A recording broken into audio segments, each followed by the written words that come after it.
गीता 18 के श्लोक नंबर 62 में भगवान स्वयं कह रहे हैं कि अर्जुन उस परमेश्वर की शरण में जा जिसकी कृपा से परम शांति व शाश्वत स्थान अर्थात सतलोक को प्राप्त होगा।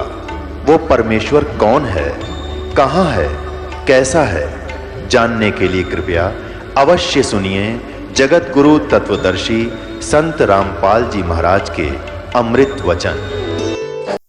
परमात्मा की भक्ति में हमें सबसे पहले सतगुरु की आवश्यकता होती है। जैसा कि आज सुबह के सत्संग में आप सुन रहे थे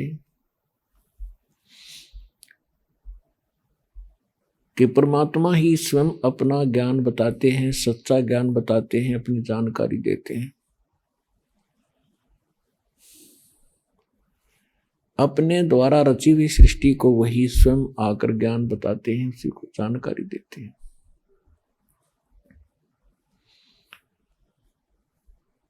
परमात्मा चारों युगों में आते हैं। सतयुग में परमात्मा सत सुकृत नाम से आए थे। त्रेता में मुनिंद्र नाम था परमेश्वर का, और एक ऋषि रूप में दोनों युगों में वो रहे। बहुत सी पुण्यात्माओं को मिलते रहे, उनको तत्व ज्ञान से परिचित भी कराया, लेकिन समस्या यही अड़ी रही कि जो अक्षर ज्ञान युक्त थे ब्राह्मण वर्ग, उनकी महिमा गनी थी। आम जनता उनको एक देवता मान्या करती थी और वो सत्य को जानबूझ कर स्वीकार नहीं करना चाहते थे, क्योंकि वो प्रभुता की भूख थी। तो कभी परमात्मा कहते हैं राज तजना सहज है, सहज त्रिया का ने, और मान बढ़ाई ईर्षा दुर्लभ तजना ये।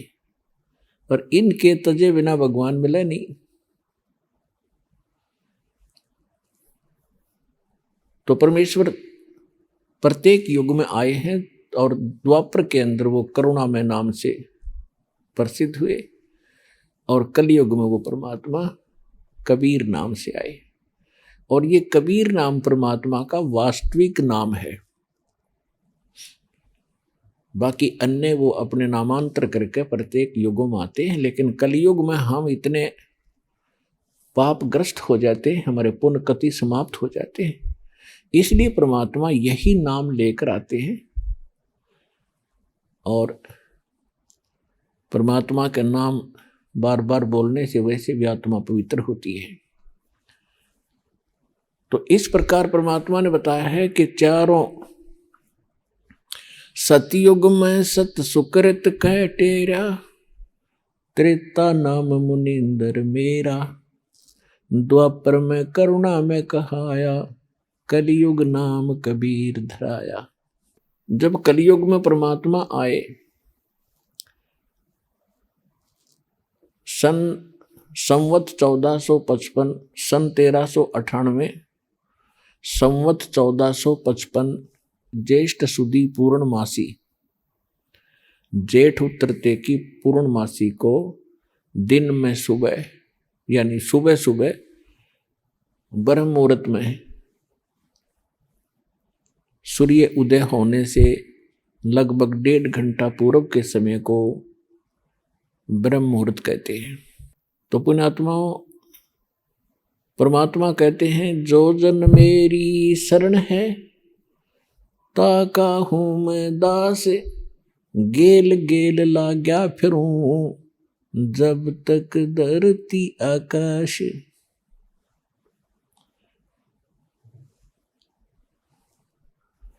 परमात्मा जब सतयुग के अंदर आए थे,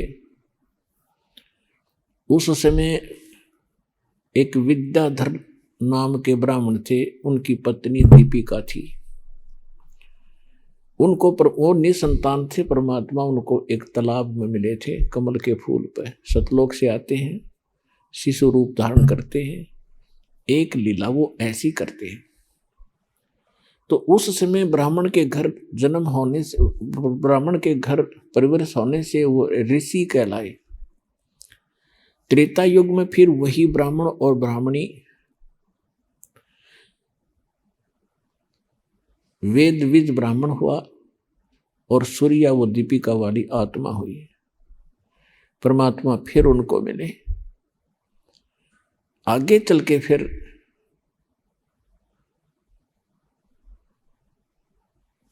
ऐसे ही उनका जन्म होता रहा। तो जो वेद विज ब्राह्मण था, विद्याधर ब्राह्मण था, वही स्वामी रामानंद जी की आत्मा थी।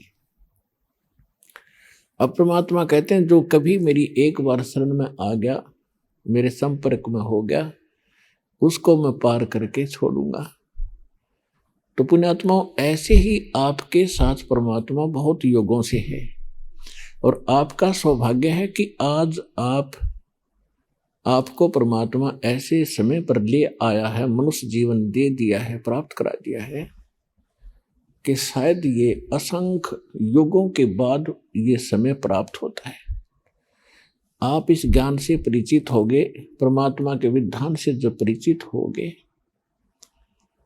तब आपको महसूस होगा सचमुच हम तो इसको खेल खेल सा समझ रहे थे, सत्संग में आगे और चले गए, भक्ति कर रहे हैं, अच्छी बात है, बढ़िया ज्ञान है।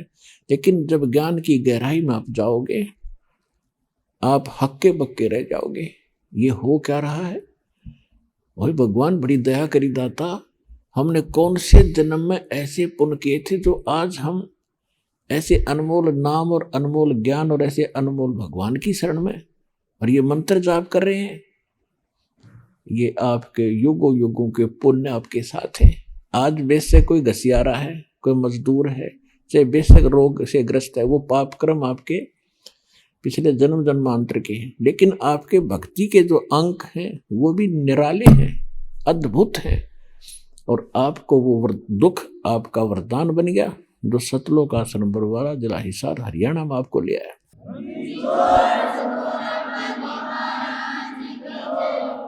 और परमात्मा कहते हैं उस सुख के माथे पत्थर पड़ो, इसे सुख का आग लगा जिस तो भगवान की भूल पड़े। आज बने बैठे ही अफलातून,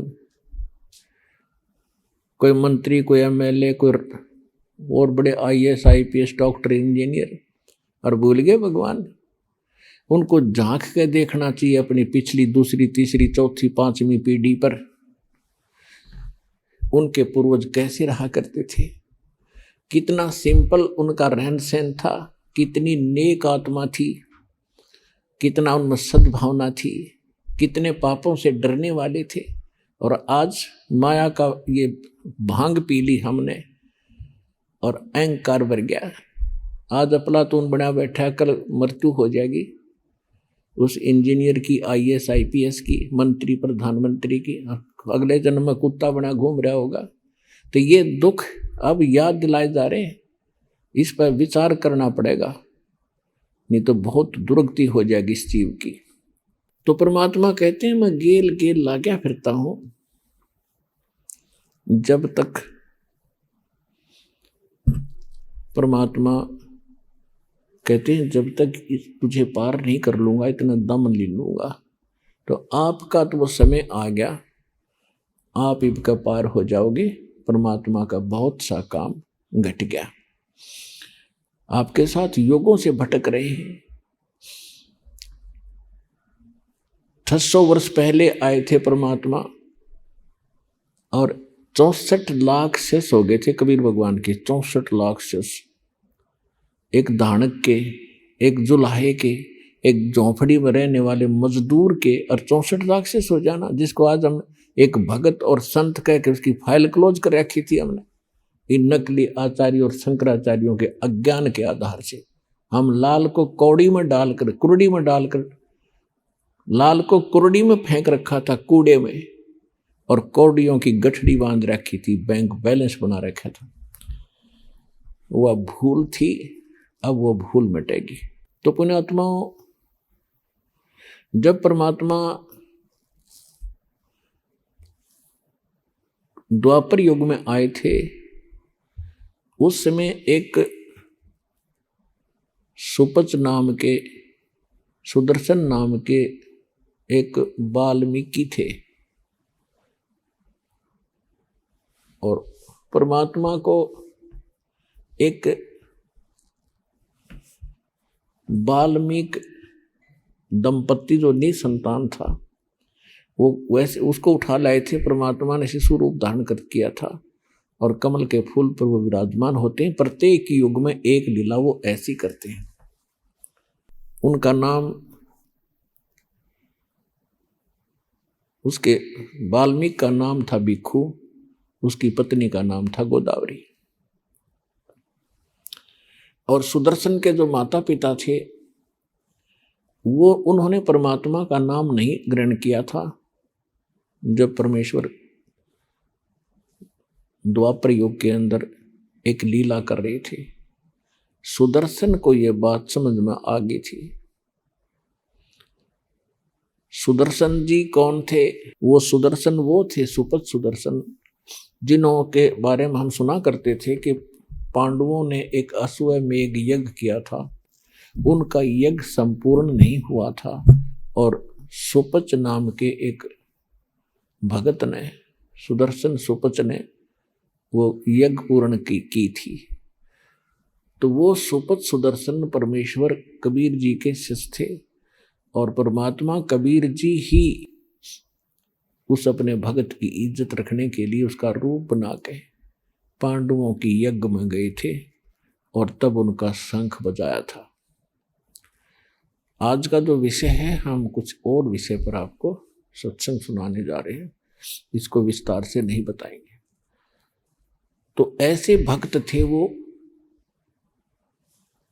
सुदर्शन जी को परमात्मा का ज्ञान 100% समझ में आ गया था, समर्पित हो गए थे, लेकिन उनके माता पिता इस बात को स्वीकार नहीं कर रहे थे।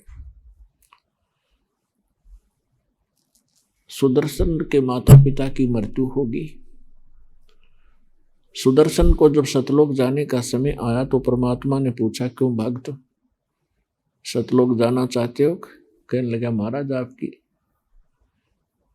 बिल्कुल तैयार है, आपने ज्ञान ही ऐसा दे दिया, यहाँ कुछ रखा ही नहीं है। तो परमात्मा ने कहा कि एक देख ले भाई, किसी में तेरी आस्था तो नहीं है। तो उस समय सुदर्शन भक्त ने कहा, परमात्मा मेरी कोई आस्था नहीं है, आपने ज्ञान ऐसा दे दिया कि तो एक दिन छोड़ना पड़ेगा, चाहे लाख वर्ष जीवन रह ले तो भी एक दिन मृत्यु होगी। इस संसार में रखा क्या है? लेकिन मेरे मन में एक बात रह रह कर कुचेट रही है, मेरे को परेशान कर रही है कि मेरे माता पिता बहुत ही नेक आत्मा थे और दुर्भाग्य उनका रहा कि वो भगवान को पहचान नहीं सके।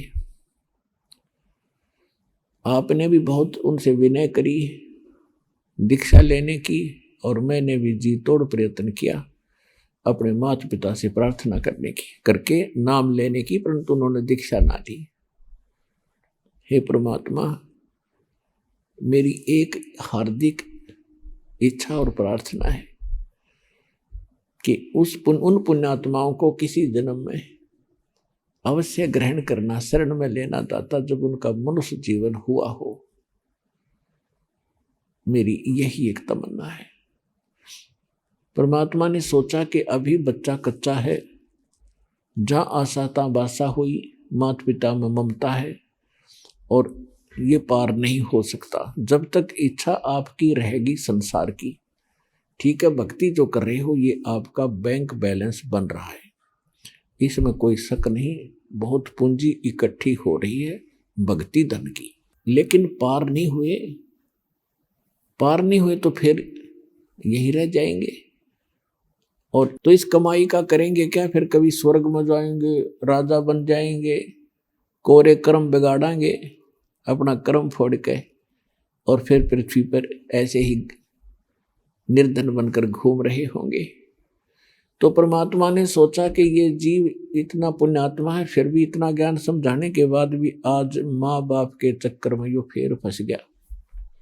तब परमात्मा ने कहा, बेटा तू निश्चिंत होकर जा यहाँ से, मैं प्रतिज्ञा करता हूँ तेरे माता पिता को मैं अवश्य पार करूँगा, जन्म चाहे उसके कितने लग जाइयो, मैं उनको पार करूँगा भाई।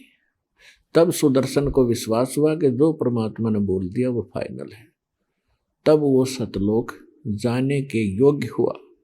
और ये स्थिति तो उस व्यक्ति की है जिसके संग में भगवान रोज रहा करते थे।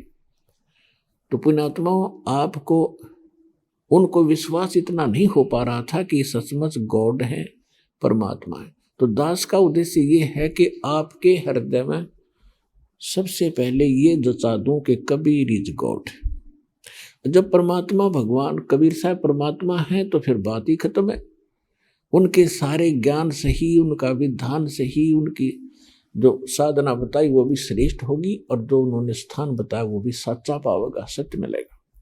तो सुदर्शन जी के जो माता पिता थे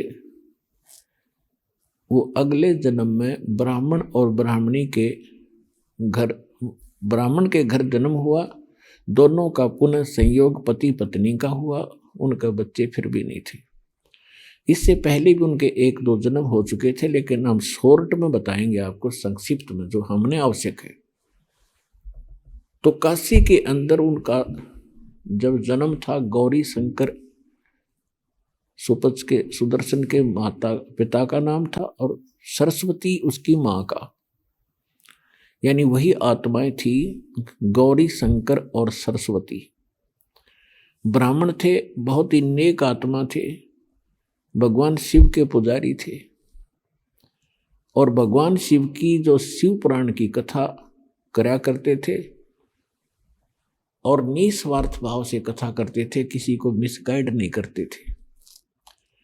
और कथा करने से जो भी उनको उपार्जन होता था, धन प्राप्त होता था, उसमें से अपना निर्वाह भी करते थे, और शेष बचे हुए को पुण्य में लगा देते थे। संग्रह संचन नहीं करते थे, जिस कारण से वहाँ की जनता, आसपास की जो श्रोता होते थे, उनके अंदर उनकी आस्था घनी होगी, वो बहुत ही महिमा के पात्र बने। प्रत्येक श्रद्धालु के मन में ये आत्मा, मुख पर ये वचन था कि बहुत ही नेक ब्राह्मण है। इन अन्य ठगों की तरह ये ठगते नहीं है। अन्य ब्राह्मण जो कहते थे तुम्हारे पितर रुष्ट हो गए, 500 कपड़े दो, ऐसे श्राद्ध कराओ, 11 रुपये दो, ऐसा कर देंगे, तुम्हारा ऐसा कर देंगे, कहते ये ऐसा नहीं करते। जिस कारण से अन्य जो ब्राह्मण गुरु थे, जो रोजी रोटी के लिए ही अपना उद्देश्य लेकर के कथा आदि किया करते थे, वो गौरी शंकर से ईर्ष्या करने लगे।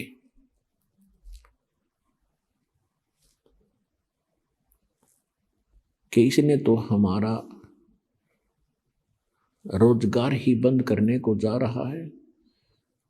और इस बात का ज्ञान हो गया काशी शहर के मुसलमान मुल्ला और काजियों को। तो उन्होंने दाव लगाया कि जो अन्य ब्राह्मण गुरु हैं वो तो इसके साथ नहीं, और जनता विशेषकर धर्म गुरुओं के साथ ही होती थी, और जैसा भी वो हमें मिसगाइड कर देते थे, हम मरने मारने को तैयार हो जाते थे। तो इस बात का उन्होंने दाव लगाया, गौरी शंकर को और सरस्वती को जबरदस्ती मुसलमान बना दिया कि ये हिंदू धर्म का घना प्रचार कर रहे हैं, इसलिए इस पर बैन लगा दें। ऐसा ही हुआ। जो ही उन्होंने मुसलमान पीरों ने, मुल्ला और काजियों ने गौरी शंकर और सरस्वती के घर पे जाकर अपना जूठा जल छिड़क दिया, उनके मुंह में डाल दिया बाई फोर्स। और बहुत से ब्राह्मण बाहर देख रहे थे। उन्होंने उनका विरोध ना करके सब जगह शोर मचा दिया कि गौरी शंकर मुसलमान बन गया,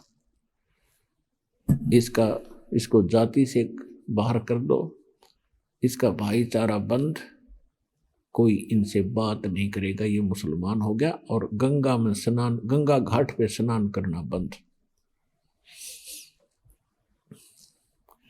ऐसा हो जाने से गौरी शंकर सरस्वती के सामने एक बहुत बड़ी समस्या आ गई, रोजी रोटी की।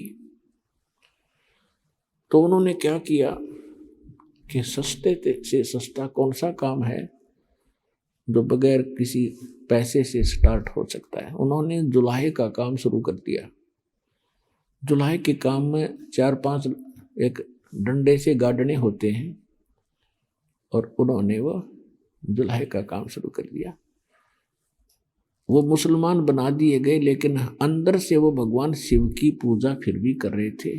भले ही वो 5 वर्ष नमाज भी करते थे, लेकिन भगवान शिव को भूल नहीं पाए थे। अंदर से उनको अंदर एक विशेष कसक थी। अब उनके संतान नहीं थी, और संतान ना होने के कारण वो बहुत दुखी रहते थे। भगवान शिव से याचना भी करते रहते थे, लेकिन कुछ नहीं बन पा रहा था। अब उन्होंने उनका गंगा के अंदर स्नान करना बंद कर दिया, तो उन्होंने एक इसका अल्टरनेट खोजा। काशी शहर से बाहर गंगा का जल वर्षा के दिनों में, जब गंगा बहुत ऊपर से भरकर चलती है, किनारों को छूती हुई, तो लहरों के द्वारा उछलकर कुछ जल गौ घाटों के ऊपर से और बाहर मैदान के अंदर एक गड्ढे में इकट्ठा हो जाता था और बहुत बड़े सरोवर का रूप धारण कर लेता था। और फिर सारा सीजन, सारा वर्ष उसका जल बहुत निर्मल और पवित्र रहता था। तो गौरी शंकर और सरस्वती सुबह सुबह उठकर प्रतिदिन उस लहर तारा नाम के तालाब में स्नान करने के लिए जाया करते थे। लहर तारा नाम उसका इसलिए पड़ा था कि गंगा की लहरों से उछला हुआ जल वहां एकत्रित होता था, तो लहर तारा नाम से वो प्रसिद्ध हुआ था। उधर से परमात्मा प्रत्येक युग में आते हैं और अपने भगत के उस वचन के आधार से उस नीरू और नीमा को, उनका मुसलमानों ने उनका नाम बदल दिया। गौरी शंकर का नाम रख दिया नूर अली, और सरस्वती का नाम रख दिया नियामत। तो हम अपभ्रंश करके उनको नीरू और नीमा कहने लगे। अब हम नीरू नीमा इनको ज्यादा बोलेंगे, क्योंकि ये ऐसे ही प्रसिद्ध थे। परमात्मा संवत 1455 ज्येष्ठ सुदी पूर्णमासी को सुबह ब्रह्म मुहूर्त में सतलोक से चलकर आए। एक शिशु रूप धारण किया और कमल के फूल पर विराजमान हो गए। उस समय काशी के अंदर ये भूत पूजाएं, आन उपासनाओं का बहुत जोर था। तो उस समय स्वामी रामानंद जी एक ब्राह्मण, कुछ सुलझे हुए ऋषि थे। उन्होंने भी आकर के वहां कुछ सुधार किया था। उन्होंने 1400 ऋषि शिष्य बना रखे थे। स्वामी रामानंद पंडित जी ने 1400 ऋषि शिष्य बना रखे थे, और उनको ज्ञान जो उसने बता था, वो ज्ञान बता रखा था, तो वो सभी प्रचार किया करते थे आसपास के क्षेत्र में। और काशी के भी उसने कई डिवीजन बना रखी थी, और उसमें एक एक अपना शिष्य ऋषि बैठा रखा था उनको प्रवचन और ज्ञान सुनाने के लिए। और किसके पुजारी थे? भगवान विष्णु के पुजारी थे स्वामी रामानंद जी। तो उनके शिष्य भी श्री विष्णु की कथा सुनाया करते थे, गीता की कथा सुनाया करते थे, राम और कृष्ण के किस्से सुनाया करते थे। तो उन्होंने कुछ सुधार किया था। फिर भी वहाँ कच्चापन था, इसलिए परमात्मा पहुँचे, क्योंकि हिंदू धर्म की आस्था का केंद्र और धार्मिक शिक्षा का केंद्र भी बनारस यानी काशी शहर ही रहा है। जिस कारण से परमात्मा ने वही क्षेत्र, वही शहर चुना कि वहाँ बड़े विद्वान ऋषि रहते हैं। यदि उन्होंने मेरे ज्ञान को स्वीकार कर लिया तो मेरा काम आसान हो जाएगा। इसलिए परमात्मा सतलोक से चलकर आए और बनारस शहर के अंदर लहर तारा तालाब के अंदर विकसित कमल के फूल पर आकर विराजमान हो गए, एक शिशु रूप धारण करके। उधर से स्वामी रामानंद जी का एक शिष्य अष्टानंद नाम के एक ऋषि, जो श्री स्वामी रामानंद जी के शिष्य थे, वो प्रतिदिन उस लहर तारा तालाब के ऊपर स्नान करने के लिए जाया करते थे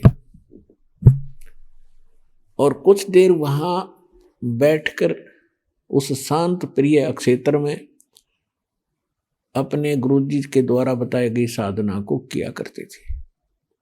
उस दिन भी वो स्नान करके अपनी साधना करने के लिए बैठे थे, आसन लगा के लहर तारा तालाब के किनारे पर घास पर।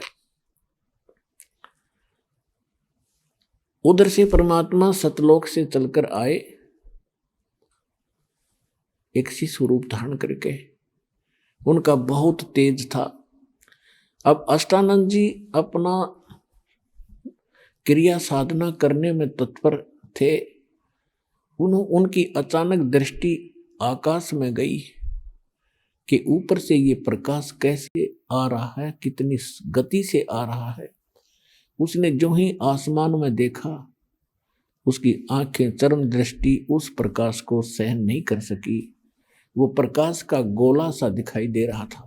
अब जैसे हम अपनी आंखों से सूर्य को कभी गलती से देख लेते हैं, दृष्टि पड़ जाती है, तो हमारी चरम दृष्टि सूर्य के उस तेज को सहन नहीं कर पाती और हम दूसरी साइड में जब नजर करते हैं तो सूर्य का प्रकाश रहित आकार हमें दिखाई देता है।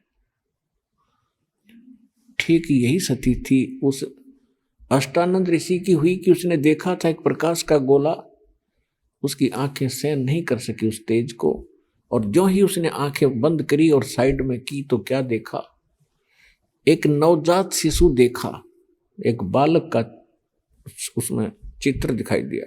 इस दृश्य को देखकर अष्टानंद बड़े चकित हुए और कुछ देर में क्या देखा उसने कि वो प्रकाश उस लहर तारा तालाब में एक किनारे पर सिमट गया। अब अष्टानंद जी ने सोचा कि मैं अपने गुरुदेव स्वामी रामानंद जी से पूछूंगा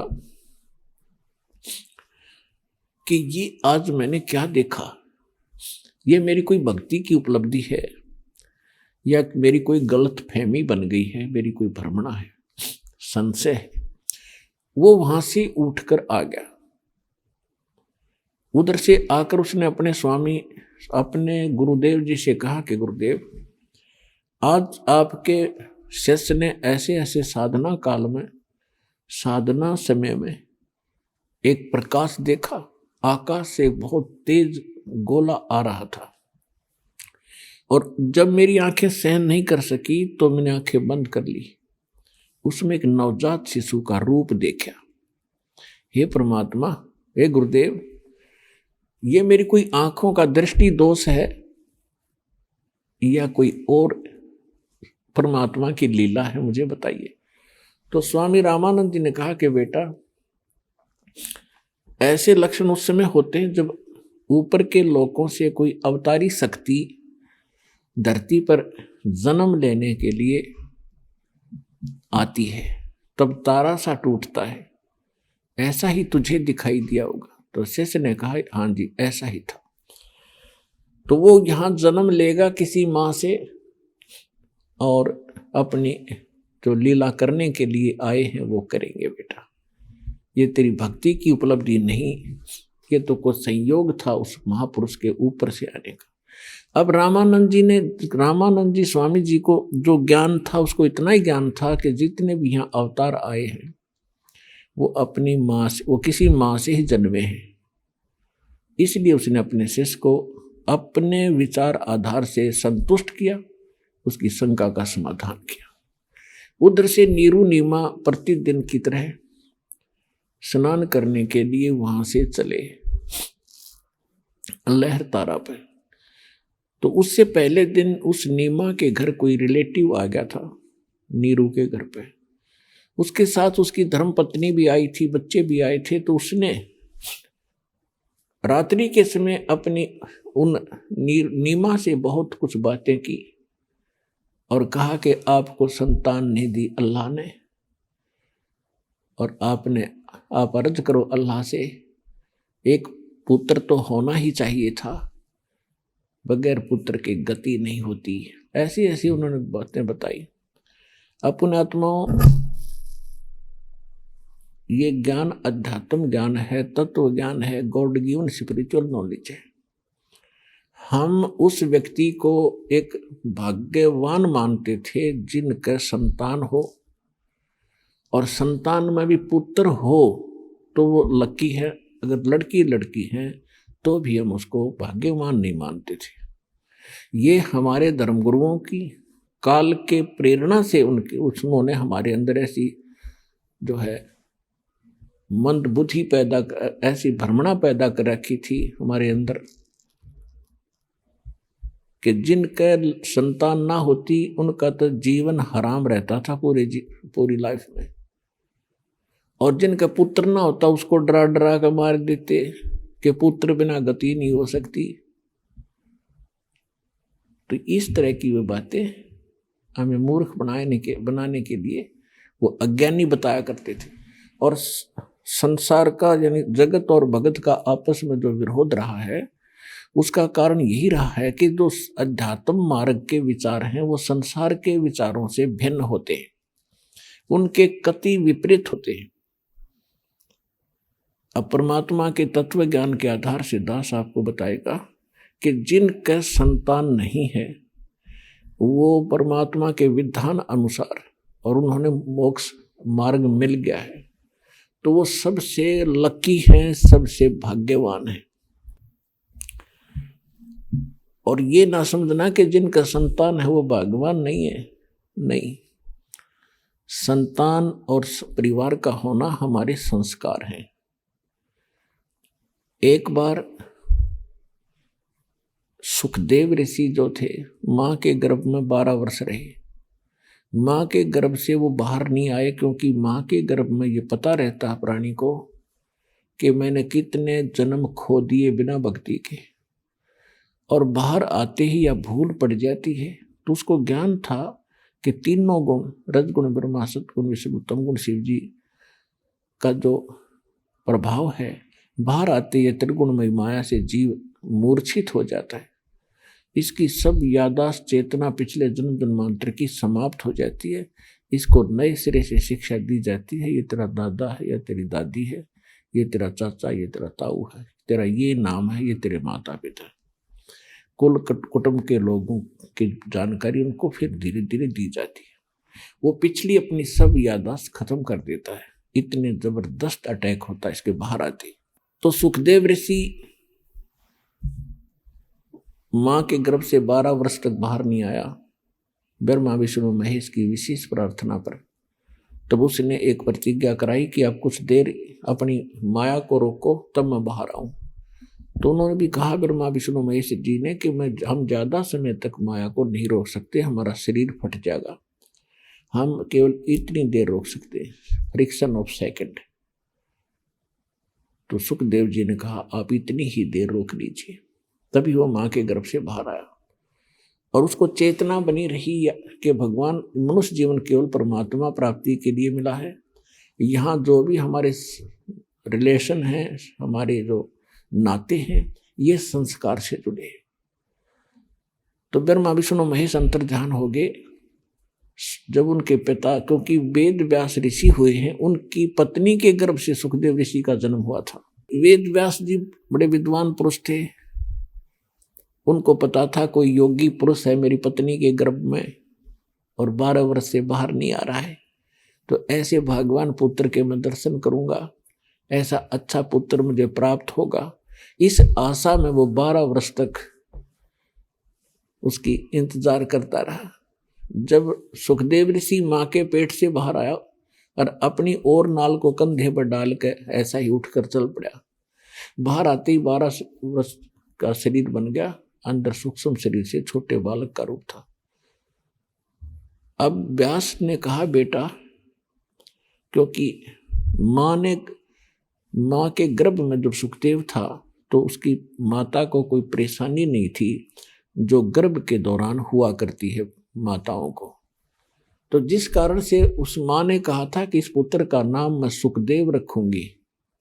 सुखदेव, इसने मुझे दुख नहीं दिया, गर्भ में भी मैं सुखी रही। तो सुख बाहर आते उसका नाम सुखदेव रखा था। तो वेद व्यास जी ने कहा कि बेटा सुखदेव एक बार मुझे दर्शन दे। वो पीठ करके चल पड़ा उठ के, और व्यास जी पीछे पीछे चल पड़ा कि बेटा 12 वर्ष तेरी इंतजार करी, अरे एक बार शकल तो दिखा दे। तो पीछे से ही मुड़ के नहीं देखा उसने सुखदेव ने, और कहा ऋषि जी ना जाने कितनी बार तो आप मेरे पिता बने और मैं आपका बेटा बना, ना जाने कितनी बार आप मेरे बेटा बने और मैं आपका बाप बना। ये बहुत बुरा झंझट है अब के मैं इस चक्कर में पड़ूं को नहीं, और आपके दर्शन भी नहीं करूं, कहीं ऐसा ना हो मेरी ममता आप में और माता जी में हो जाए। यूं कह के वो आकाश में उड़ गया। तो तब सुखदेव ऋषि ने कहा था एक लेवा एक देवा दूतम, और कोई किसी का पिता नहीं पूतम। ऋण संबंध जुड़ा एक ठाठा, अंत समय सब 12 बाटा। ये तो आप और हमारे संस्कार जुड़े हुए हैं, इसलिए हम यहाँ अपने एक परिवार रूप में इकट्ठे हो गए हैं। मृत्यु के उपरांत ना जाने पिता कहाँ पशु बन रहा होगा, माता कहीं पक्षी बनी होगी, बेटा पता नहीं कहाँ और अन्य योनियों में घूम रहे होंगे अपने अगले संस्कार को पूरा करने के लिए। तो इस कारण से एक छोटी सी कथा सुनाते हैं, क्योंकि पुण्यात्मा ये सत्संग है और ये आत्मा की खुराक है, आहार है। अब जैसे व्यक्ति स्वस्थ व्यक्ति है तो सुबह खाना खाता है तो शाम को भी उसको भूख लगती है तो वो स्वस्थ है, और यदि उसको शाम को भूख नहीं लगती है तो समझ लो उसका कोई बीमारी ने घेर लिया और कोई जबर की तैयारी है, यानी उसको कोई डिफेक्ट हो गया शरीर में। तो कहने का भाव ये इसी प्रकार जैसे ये सत्संग है, ये कथा वही है और हर एक बार सुननी पड़ती है। इन्हीं कथाओं से आत्मा जागृत होती है, निर्मल होती है, हमें प्लस माइनस पॉइंटों का ज्ञान होता है। तो प्रत्येक सत्संग में चाहे वो कथा फिर भी सुनने को हम मिलती है या सत्संग सुनने को मिलता है, हमारी जिज्ञासा जो की तो बनी है तो आपकी आत्मा स्वस्थ है। और यदि आपको ये लगता है कि ये कथा तो हमने पहले भी सुनी थी, ये ज्ञान तो हमने उस दिन भी सुना था, तो आपके मन में आनाकानी होगी। जिस प्रकार अस्वस्थ व्यक्ति को वही भोजन सुबह वही शाम होता है और भूख शाम को नहीं महसूस हो रही है तो उसको डिफेक्ट हो गया।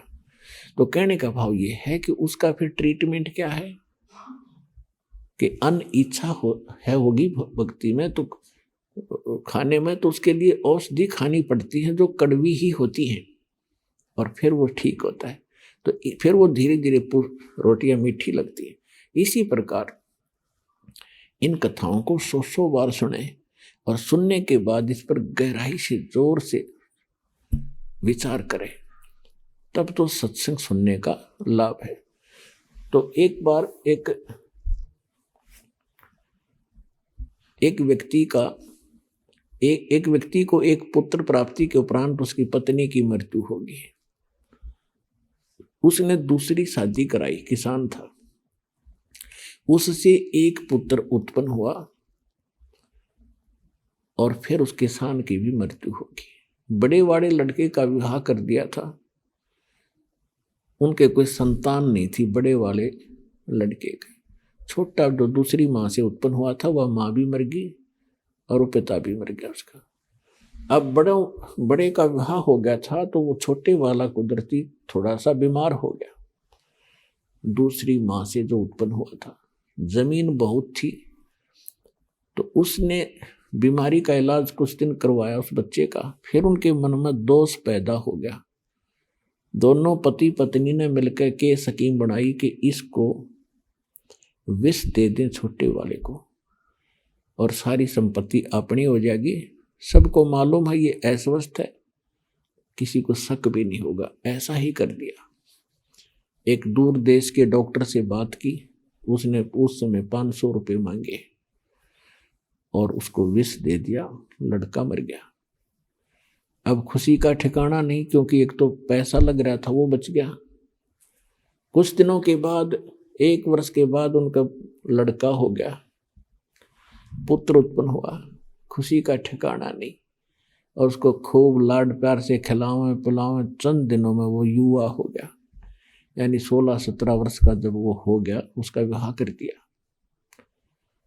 विवाह होने के तुरंत बाद वो लड़का फिर बीमार हो गया। उनका अपना पुत्र इतना रोगी हो गया कि उन्होंने बहुत पैसा पानी की तरह बहाया। दूर देशों में जहां भी जिसी ने कोई वैद्य बताया, कोई जंतर मंत्र करने वाला बताया, वहीं गए। आधी संपत्ति यानी जमीन भी बेच दी, और लड़का ज्यों का त्यों प्रतिदिन सूखता ही जा रहा था। एक दिन उसका पिता बैठा था, लड़का चारपाई पर लेटा था। लड़के ने कहा अपने पिता को कि भाई साहब, मेरे कफन की तैयारी करो, लकड़ियों की तैयारी करो, अब मैं अपना हिसाब किताब करके मैं चलने वाला हूं। अब उसके पिता ने सोचा बच्चा रोग के कारण इतना अस्वस्थ हो गया, इसका दिमाग भी काम करना बंद कर गया, और मुझे ये भाई कह रहा है। तो उसने कहा बेटा, मैं तेरा पिता हूं, भाई नहीं हूं।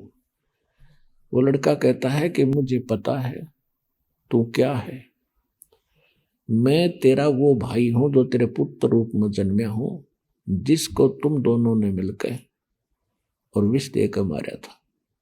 मेरी आधी संपत्ति जो थी वो मैंने खर्च करवा ली, अपना पूरा कर लिया। अब तेरा और मेरा इतना अकाउंट रह रहा है, एक लकड़ी और एक कफन का, और वो तैयारी कर ले। अब उस समय उसका कलेजा पकड़ा गया। अकबर जी सा कराया था वो मेरे आज आगे आ गया। अब आदमी के साथ जब घटना घटती है तब उसको महसूस होता है, और सत्संग में आने के बाद जीव को पहले ये आभास हो जाता है, यदि मैं ऐसा जुल्म करूंगा तो मेरे साथ एक दिन ऐसा होगा। तब उसने कहा कि भाई बिल्कुल सही बात है, हमने जो जुल्म किया था बेटा भाई मेरे सामने आ गया। अब आगे हमारे संतान की आस नहीं, मेरा कुल नाश हो गया, और जो तेरी संपत्ति थी वह खत्म होगी, तेरा मेरा हिसाब हो गया। भाई मैंने जो किया था वो तो मुझे फल भगवान ने दे दिया, और बहुत अच्छा किया। आज मेरी आंख खुल गई, और मैं अपनी पत्नी के बहकावे में आके भाई तेरे साथ मैंने जो कर दिया। वो बोला भाई जो किया वो भोगना तो पड़ेगा ही पड़ेगा, किसी के बहकावे में करो चाहे ना करो। तब उसने पूछा, उसके पुत्र भाई कहो चाहे बाप कहो, उसने उस लड़के से पूछा, भाई जो बोल रहा था कि मैं तेरा भाई हूं, और वैसे उसके शरीर से का पुत्र था, उससे पूछा कि हमने जैसा किया वो तो हमारे सामने आ गया, हमारा तो सर्वनाश हो गया।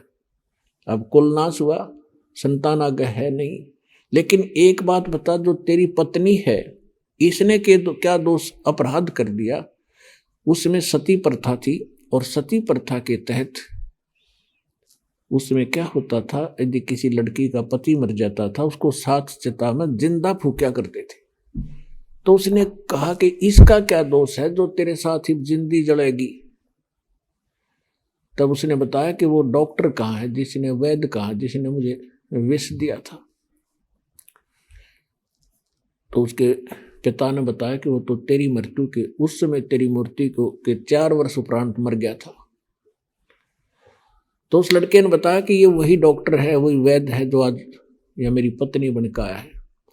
अब इस नालायक को सजा मिलेगी, ये जिंदी फूकी जाएगी। तो पुण्यात्माओं, ये 100% सच समझ लेना, परमात्मा का विधान है, एक लेवा एक देवा दूतम, और कोई किसी का पिता नहीं पूतम। ये तो ऋण संबंध एक दूसरे का लेन देन उलझा हुआ है, अंत में सब 12 बाटा, कोई कहीं जाएगा कोई कहीं जाएगा। तो कहने का भाव ये है कि चलो ये भी आपको ज्ञान हो गया कि पुत्र हैं पुत्री हैं, पिछले संस्कार तो हैं ही, कभी हमने इनका ले रखा कभी न हमारा ले रखा, कोई देने आ रहा है कोई लेने आ रहा है, ये तो अब बात समझ में आ गई। अब हम परमात्मा का सहारा लेंगे। इस परमात्मा के पास एक ऐसी पावर है, ऐसी शक्ति है, वीटो पावर है। हमारे संस्कारों को अब खत्म कर देंगे। अपनी तरफ से लेन देन हमारा कति सीमित करके इसी जीवन में सबको सुलझा देंगे और पीछा छूट जाएगा। आज आपका परिवार भगवान की शरण में है, सारे सतलोक चले जाओगे। वहां जाने के बाद फिर ना इनकी मृत्यु ना आपकी, संस्कार सारे खत्म।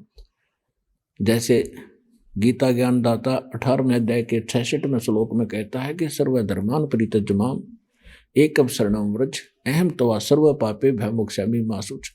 तो परमात्मा फिर हमारे जो पाप कर्मों का वो नाश कर देंगे, जिससे हमारे संस्कार उलझ रहे थे। जब वो पाप पर नाश हो गए तो हमारे संस्कार खत्म।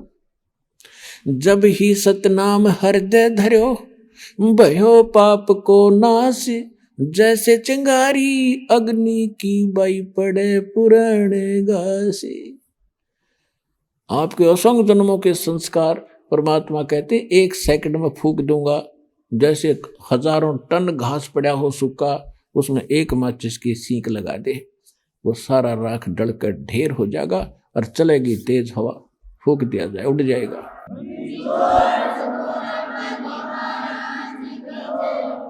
तो जो प्रसंग चल रहा है उस पे आना होगा। अब जैसे हम सामाजिक दृष्टिकोण से जो बहनें भाई जिनका संतान नहीं है, वो अपनी जिंदा मौत समझते हैं। वो ये देख रहे होते हैं कि सामने वाला ये सोच रहा होगा कि सुबह सुबह कहाँ आ गया बिना बेऔलादा है और कहाँ दर्शन हो गए। ये इतना मनहूस मानते थे पहले, जिसका संतान नहीं।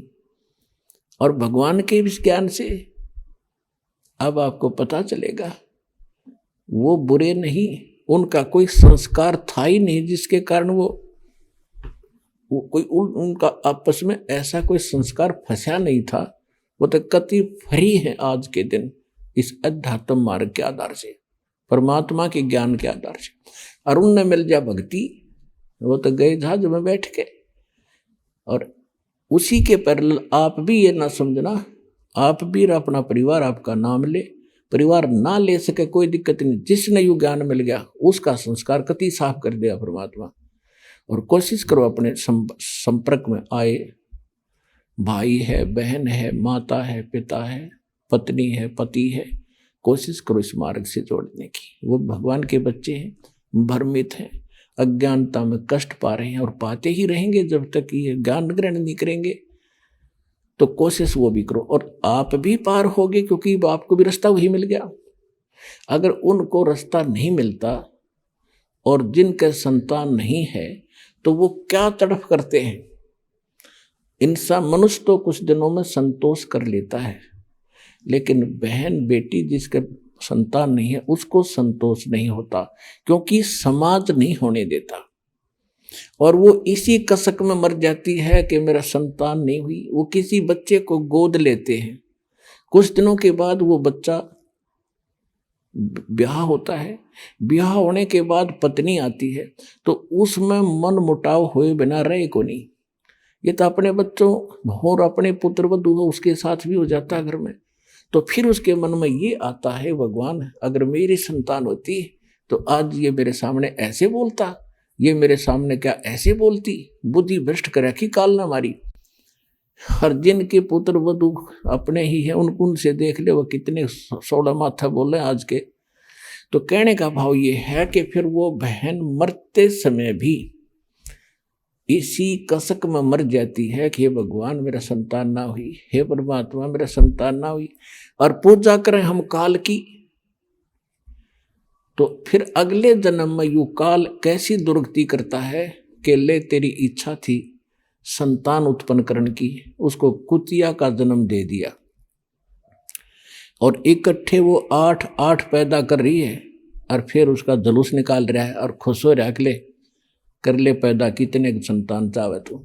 आइए अब हम उन श्रद्धालुओं के अनुभव जानते हैं जो जगत गुरु तत्वदर्शी संत रामपाल जी महाराज जी से दीक्षा प्राप्त कर चुके हैं तथा उनके द्वारा बताए गए भक्ति मार्ग पर चल रहे हैं। जी नमस्कार। नमस्कार सर जी। क्या नाम है जी आपका? गीता जितेंद्र पवार। गीता जी, कहाँ से आए हैं आप? जलगांव महाराष्ट्र से भगत जी। संत रामपाल जी महाराज जी से नाम दीक्षा लेने से पहले आप क्या भक्ति साधना करते थे? संत रामपाल जी महाराज जी से नाम दीक्षा लेने से पहले हम ब्रह्मा विष्णु महेश की भक्ति साधना करते थे। जो भी परंपरागत साधनाएं जो महाराष्ट्र में प्रचलित है वो सब हम किया करते थे।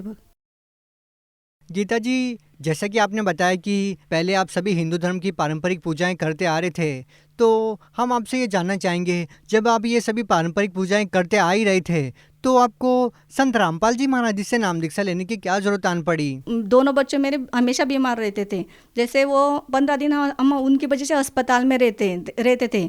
मेरे घर वालों के जो काम धंधे थे वो भी 15 दिन रुके हुए थे क्योंकि वो मेरे साथ 15 दिन अस्पताल में रहते थे। उस वजह से हमारी इनकम नहीं हो पाती थी। हमारी इनकम सोर्स बिल्कुल ना के बराबर थी। हमारी आर्थिक परिस्थिति जो थी ना भगत जी, वो बहुत इनकी बीमारी की, दोनों बच्चों की बीमारी से बहुत ज़्यादा खराब हो चुकी थी। इसके लिए हमने बहुत से मतलब तांत्रिकों के पास गए, बाबाओं के पास गए, दरगाहों में गए, मंदिरों में गए, लेकिन कहीं भी कुछ भी लाभ नहीं हुआ।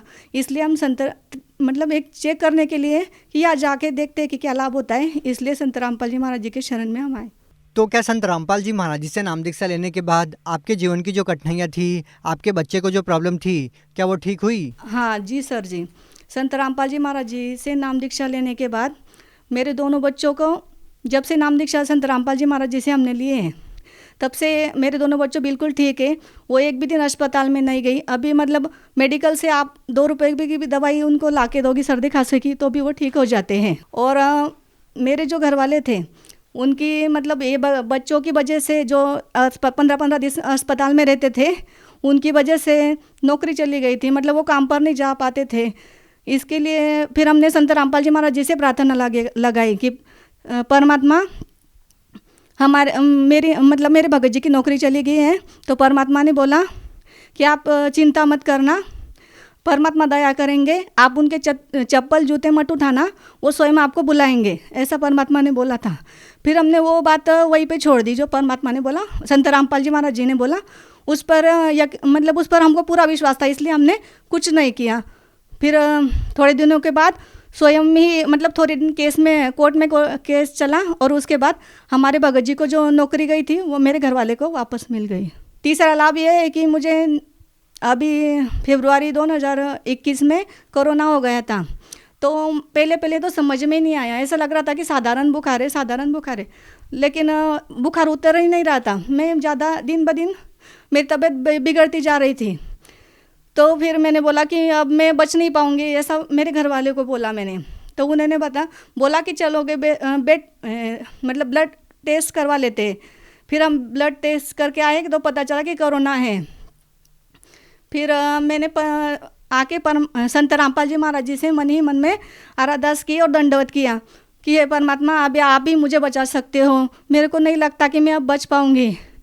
तभी उस दिन से मेरी ट्रीटमेंट तो घर पे शुरू थी, लेकिन मेरे को उस दिन से पहले भी शुरू थी, लेकिन उस दिन से मेरे को लाभ मतलब तबीयत में सुधार होना शुरू हो गया।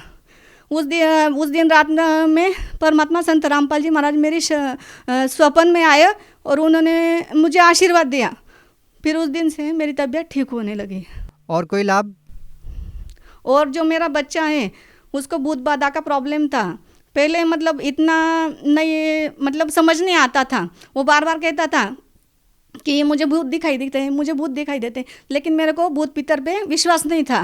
तो मैंने उसको बोला कि तू रोज़ शाम को यही बोलता है कि मेरे को भूत दिखते हैं, तू झूठ बोलता है, कहाँ है भूत, मेरे को दिखा। फिर मैंने दरवाजे में जाके उसको ये बोला, वो बोला ये पेड़ है ना मम्मी, उस पे सामने मेरे को भूत दिखता है।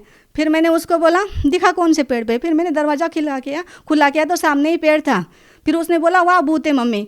मैंने बोला मेरे को तो नहीं दिख रहा, तेरे को कैसे दिख रहा? फिर वो बोला है मम्मी। फिर मैंने बोला कैसा है भूत, आदमी है कि औरत है? वो बोला औरत है। फिर कैसा है? तो वो बोला कि पूरी उल्टी लटकी हुई है वो औरत और उसके बाल पूरे खुले हैं और वो आधी जली हुई है। फिर मैंने बोला ठीक है, तू घबरा मत, कि तो अपन परमात्मा के शरण में, मतलब संत रामपाल जी महाराज जी के शरण में अपन को कुछ नहीं हो सकता।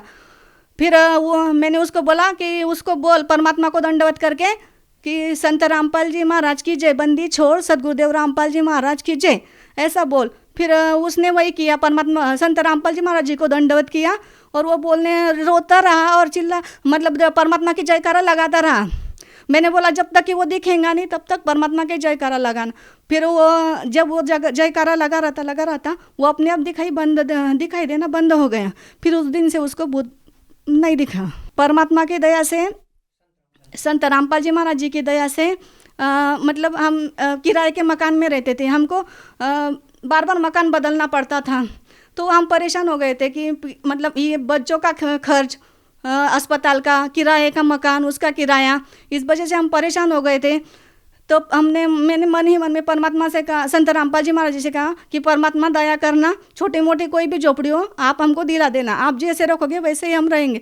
तो संत रामपाल जी महाराज जी ने वही भी हमारी इच्छा पूरी कर दी।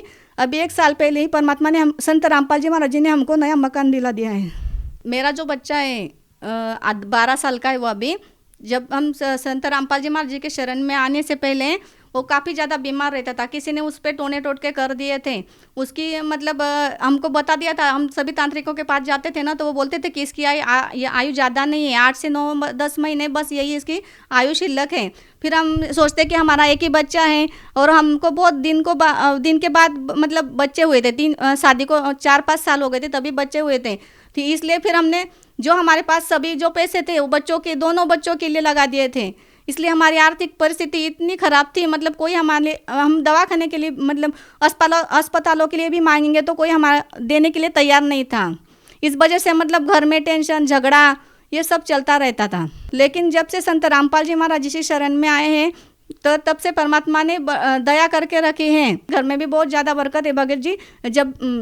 जब हमारे जो कपाट है उसका जो लॉकर है, जब भी मैं खोलती हूँ कभी कभी देखती हूँ कि अभी घर में पैसे नहीं है, तो मैंने उसमें हाथ जब भी डालूंगी ना, मैं तो उधर मतलब 500 की हमेशा नोट निकलती हैं, 500 की 2-2, 3-3 नोटें हमेशा निकलती हैं। ऐसी बात, इतनी बरकत संत रामपाल जी महाराज जी ने हमें करके रखी है।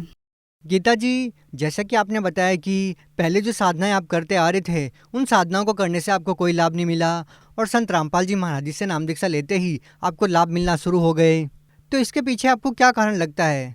पहले जो हम साधना करते थे वो सभी मनमुखी थे, मतलब मंदिरों में जाना, व्रत उपवास करना, उनसे हमको कोई लाभ नहीं होता था। जब से हम संत रामपाल जी महाराज जी ने हमें जो शास्त्रों में लिखित भक्ति दी है उससे हमें लाभ होने शुरू हो गए हैं। तो गीता जी, आप भगत समाज को क्या संदेश देना चाहते हैं? हम सब भगत समाज को संदेश तो नहीं दे सकते, लेकिन प्रार्थना कर सकते हैं कि मनुष्य जन्म बारंबार नहीं मिलता, इसलिए सभी संत रामपाल जी महाराज जी की शरण में आए और उनसे मंत्र जाप लेकर अपना कल्याण करवाएं।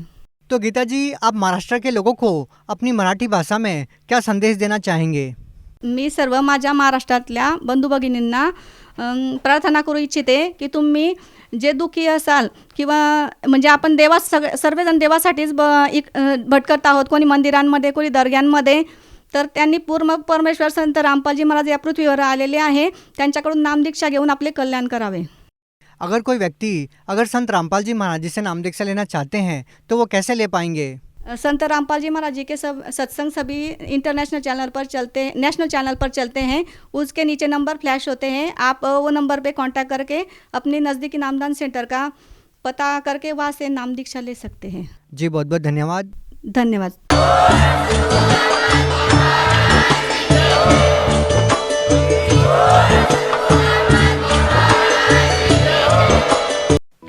आप सुन रहे थे जगत गुरु तत्वदर्शी संत रामपाल जी महाराज के मंगल प्रवचन। अधिक जानकारी के लिए संपर्क करें